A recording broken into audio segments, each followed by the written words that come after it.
எல்லோருக்கும் என்னுடைய அன்பான வணக்கம். என்னுடைய பெயர் விஜயானந்தி.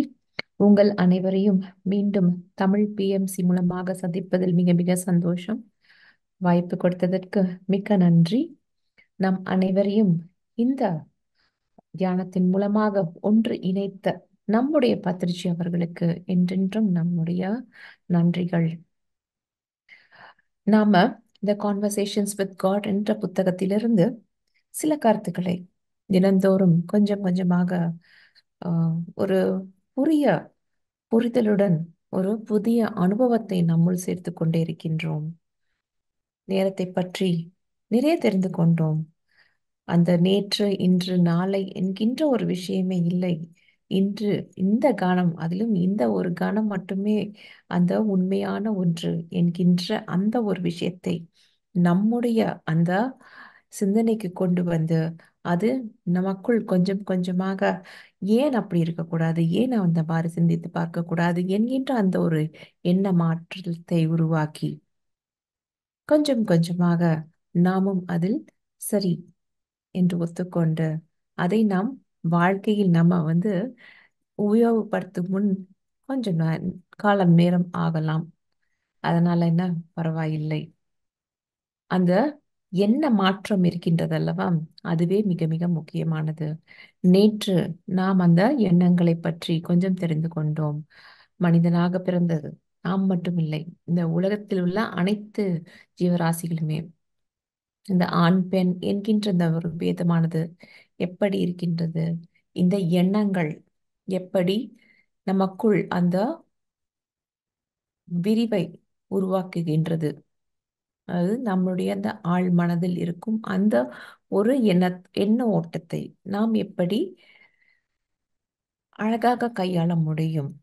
இந்த உலகத்தில் நாம் இந்த வாழ்க்கையை வாழ்வதற்கு நமக்கு தேவையான அந்த விஷயத்தை எப்படி எங்கேயிருந்தோ இல்லை, அங்கே உள்ளுக்குள் இருந்து எப்படி நாம் கொண்டு வருவது என்கின்ற விஷயத்தை தான் கொஞ்சம் தெரிஞ்சுக்கிட்டோம். இந்த ஆண் பெண் இதை பற்றி தெரிந்து கொண்டோம். இன்றைக்கு இன்னும் கொஞ்சம் இந்த ஆண் பெண் பற்றிய சிறு விளக்கங்களுடன் இந்த பாடி மைண்ட் சோல் கான்செப்ட் இருக்குது இல்லையா, இந்த 3 விதம், அதை பற்றி கொஞ்சம், அதன் பின் குழந்தைகளுக்கு நாம் கற்றுக் கொடுக்க வேண்டிய விஷயங்கள், இதை பற்றி இன்றைக்கு கொஞ்சம் ஆஹ் தெரிந்து கொள்ளலாம். சரி, நம்ம கேள்விக்கு போலாமா? இப்போ இவருக்கு நிறையவே கேள்விகள் இருக்கிறது. அந்த கேள்விகள் எல்லாமே கிட்டத்தட்ட பார்க்க போகும் என்றால் அது நமக்குள் இருந்து வரும் அந்த கேள்விகள் போலத்தான். அவர் சொல்றாரு, நீங்க நேற்று மீன் அவர் எழுதும் பொழுது நீங்கள் நிறையவே இந்த ஆண் பெண் அவர்களுடைய இந்த அன்பை பற்றி நிறையவே சொல்கிறீர்கள். அது இந்த உலகத்திற்கு ரொம்ப முக்கியமானது ஒரு விஷயம் என்றும் சொல்கிறீர்கள். அதை நாம் சந்தோஷத்துடன் கொண்டாட வேண்டும் என்றும் சொல்கிறீர்கள். ஆனால் நாம இந்த ஆன்மீக வாழ்க்கையில் இருக்கும் பொழுது நிறைய பேர் இந்த ஆண் பெண் இந்த சந்தோஷம் இந்த ஒற்றுமை இது கூடவே கூடாதுன்னு சொல்றாங்களே, அது ஏன், அது ஏன் அப்படி இருக்க வேண்டும், அது ஏன் அப்படி சொல்றாங்க அப்படி சொல்லும் பொழுது அப்போ அது சொல்றாரு, எதற்காக அவர்கள் அந்த ஒரு விஷயத்தில் அந்த எண்ணத்தை கவனத்தை செலுத்துவதில்லை அப்படின்னு கேட்கும்பொழுது அவர்களுடைய அந்த மாஸ்டர்ஸ் உடைய அவர்களுடைய புரிதல் என்பது மிகவும் ஒரு மேன்மையான ஒரு இடத்தில் இருக்கின்றது. அவர்களால் அந்த உடம்பின் ஆசைகளாக இருந்தாலும் சரி, அந்த ஆம், மனதின் ஆசைகளாக இருந்தாலும் சரி, அந்த ஆன்மாவின் ஆசைகளாக இருந்தாலும் சரி, இந்த மூன்றையும் அவர்களால் சரிசமமாக ஒரு ஆஹ், சராசரியாக they are able to balance. இதுதான் அவர் சொல்லுவது. நிறைய மக்களாகி நம்மிடம் நிறைய நேரம் அந்த உடல் ரீதியான ஆசைகள் மேலோங்கி விடுகிறது, அந்த ஆன்மாவின் ஆசையை விட, அந்த மனதின் ஆசையை விட அப்படின்னு சொல்றாரு. அதுதான் முக்கியமான காரணம். அவர் சொல்றாரு, மனிதர்களாக பிறந்தவர்கள் எல்லாரும், நீங்கள் எல்லாருமே 3 விதமாக இருக்கின்றீர்கள். அதாவது த பாடி மைண்ட் சோல் சொல்லணும், அதுதான் உடல் மனது ஆன்மா, இந்த மூன்றின் அடிப்படையில் தான் இருக்கின்றீர்கள். நீங்கள் பெரும்பாலும் இந்த உடலை பற்றித்தான் நினைத்துக் கொண்டிருக்கிறீர்கள். நீங்கள் பிறக்கும் பொழுது இந்த உடல், மனது, ஆன்மா இந்த மூன்றின் கலவை மொத்தமாக அந்த பூரண அறிவு உங்களிடம் இருக்கிறது. ஆனால் கொஞ்சம் கொஞ்சமாக காலம் செல்ல செல்ல, அதுவும் கிட்டத்தட்ட அவர் சொல்லும்போது 30 வயதை தாண்டும் பொழுது உங்களுக்கு இந்த மனதின் ஆசைகள், அதாவது என்ன அந்த அந்த மூளையானது, அறிவானது என்ன வேலையை செய்ய வேண்டும் என்றே அது நிறைய நேரம் மறந்து. ஏன் அப்படி கேட்கும்போது, நீங்கள் வாசிப்பதை விடுகிறீர்கள், நீங்கள் எழுதுவதை நிறுத்தி விடுவீர்கள், நீங்கள் சொல்லிக் கொடுப்பதை நிறுத்தி விடுவீர்கள். அதாவது கற்றுக்கொள்வது உங்களுக்கு தேவையில்லாத ஒரு விஷயம் என்று நினைத்து அதையே விட்டு விடுகிறீர்கள் அப்படிங்கிறாரு. அது நிறைய நேரம் உண்மைதாங்க. அந்த ம், மனது, அதாவது குழந்தைகள் வந்த பிறகு நிறைய நேரம் நாமளே நமக்கே தெரியாமல் இந்த விஷயத்தை நாம் செய்து கொண்டுதான் இருக்கின்றோம். அதாவது நமக்கு அந்த நேரத்தை ஒதுக்கிவிட மற்றவர்களுக்காக, அதுவும் குறிப்பாக அந்த குழந்தைகள் வந்த பிறகு அவர்களுக்காகவே நாம் நிறைய நேரத்தை செலவிடும்.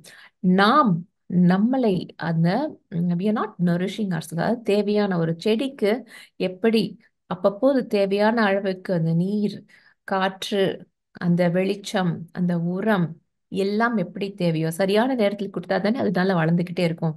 நாம அந்த செடி போல இருக்கும் நாம் நம்மை அந்த அளவுக்கு பார்த்து கொள்வதில் தவறிவிடுகிறோம். அதிலும் குறிப்பாக இந்த மனதை நீங்கள் வளர்க்க வேண்டும் என்கின்ற விஷயத்தில் நிறையவே நீங்கள் செய்ய மாட்டீர்கள். நீங்கள் மனதிற்கு தேவையான அந்த ஊட்டச்சத்தை கொடுக்க மறுக்கின்றீர்கள். நீங்கள் அதனால ஆம், என்ன சொல்ல, யூ ஆர் நாட் அவேக்கன்ட். உள்ளிருந்து அந்த ஞானமானது உங்களுக்குள்ளேயே அது உறங்கிக்கிட்டு தான் இருக்குது. நிறைய நேரம் அது வெளியே வருவது இல்லை. அதனால நிறைய நேரம் முக்கால்வாசி மனிதர்கள் என்ன சொல்றாங்க, அவர்கள் அந்த உடம்பின் தேவைகள், உடம்பின் அளவிலேயே இருக்கிறார்கள். உடம்புக்கு தேவையானவற்றை கொடுக்கிறார்கள். நல்ல அழகான ஆடையை உடுத்துகிறார்கள். அவர்களுக்கு உடலுக்கு தேவையான எல்லாவற்றையும், ஒரு மசாஜ் கொடுக்கிறது, எதுவா இருந்தாலும் சரி, அந்த ஃபீல் குட் ஃபேக்டர் அது உடம்புக்கு கொடுக்கிறார்கள். ஆனால் எத்தனை பேர் அந்த நல்ல புத்தகத்தை வாசிக்கிறார்கள்? எத்தனை பேரால் அந்த நண்பர்களுடன், நல்ல நண்பர்களுடன் அந்த நேரத்தை செலவு செய்ய முடியும்? எத்தனை பேரால் அந்த மனதுடன் ஒரு நல்ல நண்பனாக இருக்க முடிகிறது? கொஞ்சம் பேரால் தான். அவரே சொல்றாரு, நிறைய பேர் கண்டிப்பா கிடையாதுங்க, கொஞ்சம் பேர் தான். அதிலும் நீங்கள் அந்த ஆன்மாவிற்கு தேவையான விஷயங்களை எந்த அளவுக்கு செய்கிறீர்கள்? அந்த கொஞ்சம் பேர்லயும் ரொம்ப ரொம்ப ரொம்ப விரலெடுத்து எண்ணக்கூடிய அந்த அளவுக்கு தான், ரொம்ப ஒரு சின்ன பர்சன்டேஜ், அந்த அளவு மக்கள் தான் நீங்கள் அதற்காக செலவு செய்கிறீர்கள். அதனால நீங்கள் என்னவென்றால், உங்களுடைய அந்த மூளையானது எந்த அளவுக்கு செய்ய முடியும்னு உங்களுக்கே தெரியல. நீங்கள் இன்றும் அது just using only 1/10 of your brain power அப்படின்னு சொல்றாரு. இன்னும் இந்த மூளையால் என்னென்ன வேலைகளை செய்ய முடியும் என்று இன்னும் உங்களுக்கு தெரியவே இல்லை. அந்த அளவுக்கு சக்தி வாய்ந்தது உங்களுடைய மூளை. அதற்கு, அதை வளர்ப்பதற்காக நீங்கள் செய்ய வேண்டிய விஷயங்கள் என்று நிறையவே இருக்கின்றது. அதில் நீங்கள் கொஞ்சம் கவனம் செலுத்த வேண்டும். நீங்க எதுவுமே செய்ய மாட்டேங்கிறீங்க. நீங்க முக்கால்வாசி இந்த உடம்பிலேயே இருக்கிறீர்கள் அப்படின்னு சொல்றாரு. சரிதானுங்க. நம்ம நிறைய நேரம், அதாவது குழந்தைகளே அது இப்படித்தான் வளர்ந்துருக்கோம். நம்ம உடலின் தேவைகளை தான் பார்க்கிறோம். ஏன்னா கடைசி வரை அந்த உடலில் என்ன இருக்கிறது, என்ன உபாதைகள் என்று அந்த உடல் பற்றி தான் யோசிக்கிறோம். அது அதையும் அந்த மனதையும் அந்த ஆன்மாவையும் சம்பந்தப்படுத்தி முழுமையாக நாம் எப்பொழுது பார்க்க துவங்குகின்றோம்? அது பார்ப்பதற்கே நிறைய பேருக்கு முடிவதில்லை இல்லையா? இப்போ நாம அந்த முயற்சியை தான் கொஞ்சம் கொஞ்சமாக செய்து கொண்டிருக்கிறோம். அவர் கேட்கிறாரு, நீங்கள் அந்த ஆன்மாவிற்கு உரமாக என்ன கொடுத்து கொண்டிருக்கின்றீர்கள்? அதை கொஞ்சமாவது கவனம் செலுத்துகிறீர்களா? முதல்ல அவருக்கு கவனம் செலுத்துகிறீர்களா? அதை நீங்கள் எந்த அளவுக்கு காயப்படுத்துகிறீர்கள்? எந்த அளவுக்கு அது, how much are you healing itself? எந்த அளவுக்கு அதை வளர்க்கிறீர்கள்? எந்த அளவுக்கு அதை கீழே போட்டு நன்றாக மிதிக்கின்றீர்கள்? இதெல்லாமே கேட்கிறாரு. அது விரிவடைகிறதா இல்லை சுருங்குகிறதா? இந்த ஆன்மாவின் உள்ளே இருக்கும் அந்த கான்சியஸ்னஸ், அந்த அவேக்கனிங், உங்களுக்கு புரிதல் எந்த அளவுக்கு இருக்கின்றீர்கள்? உங்களுடைய ஆன்மாவானது உங்கள் மனதைப் போலவே அந்த தனிமையை உணர்கின்றதா? அதை எந்த அளவுக்கு வேண்டாம் என்று ஒதுக்குகிறீர்கள்? எப்பொழுது, அதாவது இந்த ஆன்மாவுக்கு தேவையான விஷயங்கள் என்று நீங்கள் எப்பொழுது செய்திருக்கீர்கள்? அதாவது when have you expressed yourself? எப்பொழுது நீங்கள் அந்த அதீத சந்தோஷத்துடன் அழுதிருக்கீர்கள்? அது எல்லாமே உணர்ச்சிகள் இல்லையா? அந்த ஒரு உணர்வை எப்போது செய்திருக்கிறீர்கள்? எப்பொழுது நீங்கள் ஒரு கவிதையை இயற்றியிருக்கீர்கள்? எப்பொழுது ஒரு இசையை செய்திருக்கீர்கள்? எப்பொழுது அந்த மழை பெய்யும் தருணத்தில் போய் ஒரு நடனம் சந்தோஷமாக அப்படி அதில் நனைந்திருக்கிறீர்கள்? எப்பொழுது அந்த குழந்தைகளுடன் அந்த சந்தோஷமாக சிரித்து அந்த அவர்களுடன் சேர்ந்து அவர்கள் செய்யும் அந்த சேட்டையில் உங்களையும் நீங்கள் அந்த நேரத்தில் அஹ், சந்தோஷமாக இருந்திருக்கிறீர்கள்? இதெல்லாம் கேக்குறாங்க. எப்போ நீங்க ஏதாவது உடைஞ்ச ஒரு விஷயத்தை ஒட்டு வைக்க வேண்டும் என்று நினைத்தீர்கள்? சரி செய்வது எப்படி? இதெல்லாமே கூட நம் ஆன்மாவின் தேடல்கள். எப்பொழுது அந்த ஒரு சின்ன ஒரு குழந்தையை பார்த்த உடனே அதே போலவே அந்த குழந்தைத்தனமான ஒரு அன்புடன் ஒரு ஆசையுடன் அதை பார்த்து ஒரு சந்தோஷ புன்னகை, அதாவது எந்த வேறு எந்த எண்ணங்களுமே இல்லாமல் அந்த குழந்தையை பார்த்தவுடன் வரும் அந்த ஒரு அதீத சந்தோஷம். எப்பொழுது நீங்கள் அந்த ஹம், அதிகாலை வேளையில் அந்த சூரியனை பார்த்து கொண்டே அந்த மரங்கள் அசையும் பொழுது அழகாக நீங்கள் நடந்து செல்க அந்த இதமான அந்த காற்றை அனுபவித்துக் கொண்டே எவ்வளவு தூரம் அதை வந்து சரி வாக்கிங் தான் போறாங்க, ஆனா அதை வந்து கடமையே என்று செய்கிறீர்களா, இல்லை அதை அனுபவித்து அத ஆன்மாவின் அந்த ஒரு சந்தோஷத்துடன் அதை சேர்க்கிறீர்களா? இதைத்தான் அவர் வந்து கேட்கும் கேள்விகள். உங்களுடைய ஆன்மா இதெல்லாம் தாங்க நம்ம ஆன்மா நம்மிடம் கேட்கும் விஷயங்கள். ஸோ இதுல நீங்க வந்து எந்த அளவுக்கு கவனம் செலுத்துகிறீர்கள்? நீங்க வந்து முக்கால்வாசி அவர் சொல்றாரு, அந்த ஒரு முகம் இருக்கும் அந்த ஒரு ஆஹ், மிருகம் சொல்லுவது ஒரு கிரியேச்சர் அதுவாகத்தான் இருக்கிறீர்கள். என்னவென்று பார்த்தோன்னா நிறைய நேரம் அந்த பணத்தை பற்றி யோசிக்கிறீர்கள், அந்த பிற அடுத்த பலரை பற்றி நினைக்கிறீர்கள். உங்களுக்கு அந்த சக்தி, அதாவது பவர், இந்த பொலிட்டிக்கல் பவரோ இல்லை அந்த மேனேஜ்மெண்ட் பவரோ ஏதோ இல்லை வீட்டில் அதிகாரமோ ஏதோ ஒன்று இதை பற்றியே தான் யோசித்துக் கொண்டிருக்கிறீர்கள். இரண்டாவது, இல்லை என்றால் நீங்கள் அந்த இரண்டு முகம் இருக்கும் அந்த ஒரு நபராக எப்படி அப்படி என்றால் ஆம், அதாவது இது வந்து அந்த மனதை பற்றின விஷயங்கள். என்னவென்றால் அந்த நட்பை பற்றி உறவுகளை பற்றி நீங்கள் எதையாவது உருவாக்க வேண்டும் என்று நினைக்கிறீர்களா? அதை பற்றி உங்களுக்கு அந்த புதிய புதிய சிந்தனைகள் ஏதேனும் வருகின்றதா? அதை பற்றி புதிய எண்ணங்கள், அதாவது திடீர்னு ஓகே நம்ம இந்த வேலையை விட்டுட்டு ஒரு புதுசா நம்மளுக்கு இது பிடிச்சிருக்கு, எனக்கு வந்து ட்ரெக்கிங் போறதுல ரொம்ப ஆசை இருக்கு, அதனால நான் வந்து ஒரு குழுவை உருவாக்கி அதை வந்து எனக்கு பிடித்த மாதிரி ஒரு அதுக்காகவே ஒரு கம்பெனி ஆரம்பித்து நான் அது வந்து நன்றாக செய்யப்படும் திடீரென்று அந்த புதிய எண்ணம் அதற்கு வலு கொடுக்கின்றீர்களா? புதிதாக ஏதேனும் ஒரு கோல் வச்சிருக்கிறீங்களா? எனக்கு இதை செய்ய வேண்டும் அப்படின்னு அதுக்கு படிப்படியாக என்ன செய்கின்றீர்கள்? புதிதாக, அதாவது வாய்ப்புகளை ஒரு சேலஞ்ச் எடுத்து பண்ணிட்டு இருக்கீங்களா? உங்களுடைய இந்த சுய வளர்ச்சிக்காக என்ன செய்து கொண்டிருக்கிறீர்கள்? இதெல்லாமே அந்த இரண்டு முகம், the body side and the mind side. மூன்றாவது, அதாவது இந்த பாடி மைண்ட் சோல் இந்த மூன்றையும் சேர்ந்து அந்த ஒரு ஒரு அந்த சரிசமமான ஒரு நோக்கில் நீங்கள் எந்த அளவுக்கு உங்களுடைய வாழ்க்கையை நடத்துகின்றீர்கள்? இது வந்து ரொம்ப முக்கியம். இந்த மூன்றாவது விஷயத்துக்கு வரும்போது அப்பதாங்க நம்ம இப்ப இந்த ஆன்மீகத்துல கேட்கிற மாதிரி கேள்விகள் எல்லாம் வருகிறது. அதாவது உன்னுடைய வாழ்க்கையில அந்த what is your life purpose, இது வந்து முக்கியமான ஒரு கேள்வி. நாம் நம் நமக்கும் அந்த கடவுளுக்கும், கடவுள் எங்கேயும் இல்லை நம்ம கூட தான் இருக்கேன், எந்த அளவுக்கு நமக்குள் நாம் சென்று அந்த ஒரு ஆஹ், வளர்ச்சியை நாம் உருவாக்குகின்றோம், நாம் இந்த வளர்கின்றோம் இல்லையா, அந்த பாத் ஆஃப் எவல்யூஷன், இது எந்த அளவுக்கு நாம் இந்த ஆன்மீக பாதையில் எந்த அளவு வளர்ந்து கொண்டிருக்கிறோம், நம்மளுடைய அந்த கடைசி அந்த டெஸ்டினின்னு சொல்றோம் இல்லையா, அது என்ன? இதையெல்லாம் அந்த இலக்கை நோக்கி நாம் செய்யும் அந்த பயணம், இது எல்லாமே தான் இந்த ஆன்மாவின் தேடுதல்கள், ஐ மீன் கேள்விகளாக இருக்கின்றது.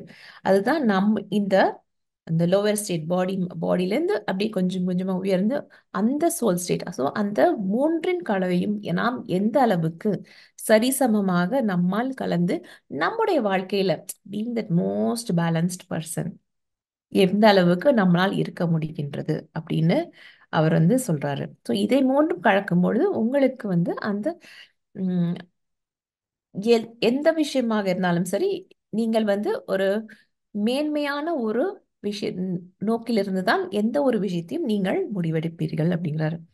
சரி, இப்போ அடுத்து அவர் வந்து குழந்தைகளை பத்தி கேட்க ஆரம்பிக்கிறாரு.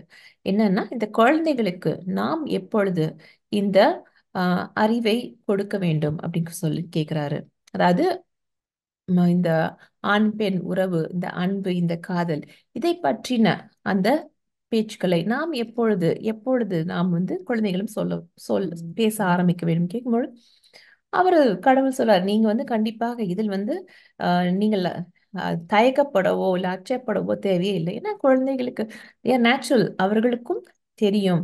அதனால் நீங்க குழந்தைகளிடம் எப்பொழுதுனா அந்த பேசும் பொழுதோ, குழந்தைகளை சொல்லிக் கொடுக்கும்போது அவர்களிடம் ஞாபகப்படுத்துங்கள். சொல்லிக் கொடுப்பது என்பது மிக மிக ஒரு அத்தியாவசியம். என்ன சொல்லிக் கொடுக்கணும்னா, யூ நீட் டு செலிப்ரேட்.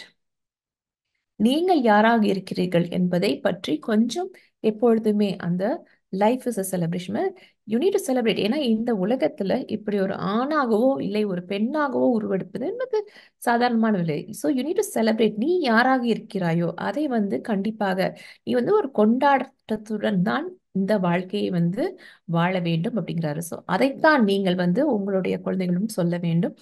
எப்பொழுது அப்படின்னா, இந்த குழந்தை பிறக்கும் பொழுதிலிருந்தே நீங்கள் இதை ஆரம்பிக்க வேண்டும். அந்த கணத்தில், அந்த நேரத்திலிருந்தே அவர்களிடம் கொடுக்குறீங்களா, அந்த முதல் அரவணைப்பு, தொடுதல், அந்த முதல் முத்தம் அவர்களிடம் கொடுக்கும்போது முதன் முறையா ஒரு அரவணைப்பு, அந்த ஹக் கொடுக்கும் பொழுது இது எல்லாமே அவர்கள் உங்களிடம் இருந்து பெறும் அந்த ஒரு நொடியிலே, அப்பொழுது நீங்கள் அந்த ஒரு கனெக்ஷன் ஃபார்ம் பண்றீங்களா, அப்பொழுதிலிருந்தே நீங்கள் வந்து கொஞ்சம் கொஞ்சமாக அந்த ஆஹ், விஷயத்தை, அந்த தொடுதல், அது எல்லாமே நீங்கள் அவருக்கு, அதாவது கொண்டாட்டம் என்கின்ற விஷயத்தை அவர்களுக்கு நீங்கள் ஞாபகப்படுத்தி கொண்டே இருக்க வேண்டும் அப்படிங்கிறாரு. சரி, அடுத்து இந்த உறவுகளை பத்தி அவர் வந்து கொஞ்சம் கேள்வி கேட்கிறார். அப்போ அதுல என்ன, எப்படி நாம் அதை கையாள வேண்டும் கேட்கும்பொழுது, எப்பொழுதுமே உறவுகளில் கொண்டாட்டம் என்பது இருக்க வேண்டும். அதில் வேற எதுவும் இருக்கக்கூடாது. அதுவும் கண்டிப்பாக உறவுகளில் வரும் பொழுது, அதாவது உறவுகளில் என்ன உறவுகளை பற்றி அவர் சொல்லும் ஒரு முக்கியமான விஷயம் என்றால், யாராவது நமக்கு தேவை தேவை என்று நினைக்கும் பொழுதுதான் நாம் அந்த உறவை வேகமாக கொள்கின்றோம் அப்படின்னு சொல்றாரு. அதாவது நீங்கள் ஒரு உறவில் இருக்கும் பொழுது எப்படி இருக்க வேண்டும் என்றால், நீங்களும் இருக்க வேண்டும், அவரும் இருக்க வேண்டும். ஆனால் அந்த ஆம், இன்னொருவர் கண்டிப்பாக இருக்க வேண்டும், இவர்தான் கண்டிப்பாக இருக்க வேண்டும் என்கின்ற அந்த ஒரு விஷயம் இருக்கும் பொழுதுதான் அது அந்த உறவையே நிறைய நேரம் கெடுக்கும் ஒரு விஷயமாக இருக்கிறது அப்படின்னு சொல்றாரு. அப்ப அவர் கேக்குறாரு கேள்வி. கண்டிப்பா, ஏன்னா we all like to be felt, we all want to be loved, இல்லையா? அதைத்தான் அவரும் கேட்கிறார். அப்படின்னா அதை எப்படி நாங்க வந்து வாழ்க்கையில நாங்க செய்வதுன்னு கேட்போம். அதை வந்து, அதாவது நீங்கள் அதை நிறுத்த வேண்டும். அவர் சொல்லும் அந்த உண்மைகள் பார்த்தீங்களா, சட்டு சட்டுன்னு தான் இருக்கும். என்ன செய்ய வேண்டும் என்றால், நீங்கள் வந்து அவர்களை வந்து நீங்கள் you need to make them feel as unneeded. அது வந்து நீங்கள் கொடுக்கும் அவர்களுக்கு மிகப்பெரிய ஒரு பரிசு. என்னவென்றால், அது வந்து நீங்கள் கொடுக்கும் ஒரு மிகப்பெரிய ஒரு சக்தி. ஒரு, அதாவது அவர்களுக்கு நீங்கள் தேவை. எதுக்கென்றால், எதுக்கும் இல்லாத அளவுக்கு நீங்கள் வந்து அவர்களுக்கு தேவை. That is they need you for nothing. To NEET you for nothing. இது வந்து அவர் சொல்லும் ஒரு விளக்கம். அதனால இந்த ரிலேஷன்ஷிப்ஸ்ல வந்து அது கொடுக்கல் வாங்கல் எல்லாமே ஓகே தான். ஆனாலும் அந்த நமக்கு பத்திரிஜி நமக்கு இது சொல்லுவாரு, you need to be independent. Even though you're in relationship, depend on independent பீயிங்ஸ்ன்னு சொல்லுவாங்கல்ல, டிபெண்டன்சி அண்ட் இண்டிபெண்டன்சி. இது கண்டிப்பாக இந்த உறவுகளில் வந்து கண்டிப்பாக நீங்கள் இருக்க வேண்டும் அப்படிங்கிறாரு.